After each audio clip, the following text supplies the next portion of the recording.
জেব্রায় নজর রাখবো, কারণ সেখানে বন্ধ বালিচক রেলগেট। ফ্লাইওভারের কাজের জন্যই বন্ধ নিচের রেলগেট। 3 মাস পর্যন্ত বন্ধ থাকবে। দিগ্বিজয় রয়েছে আমার সঙ্গে, আরো ডিটেল জানাতে পারবে। দিগ্বিজয়, 3 মাস যদি এই বালিচক রেলগেট বন্ধ থাকে তাহলে বিকল্প ব্যবস্থা কি? কারণ অনেকটা ঘুরপথে তো যাতায়াত করতে হবে। একদমই শোনিয়ে, এই জন্যই কিন্তু যারা ডেবরা থেকে সবং, পিংলা, ময়না, এগরা, পটাশপুর এবং দীঘা যারা যাবে তাদের ক্ষেত্রে 16 নম্বর জাতীয় সড়কের পাশে একদিকে যেমন আষাঢ়ি হয়ে যাওয়া যাবে, আরেক দিক দিয়ে শ্যামচক দিয়ে দুটি বিকল্প রুট করা হয়েছে। সেখানেই যানবাহন চলাচল করবে, বাস চলাচল করবে এবং সমস্ত যানবাহন।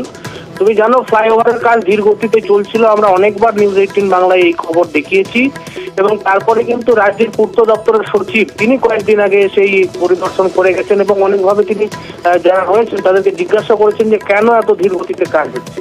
এবং সেই পরিদর্শনের পর কিন্তু আজ থেকে নির্দেশিকা জারি করা হলো। আগামী 3 মাস বালিচকের যে রেলগেট রয়েছে সেখানে কোনো রকম কোনো যানবাহন চলাচল করবে না।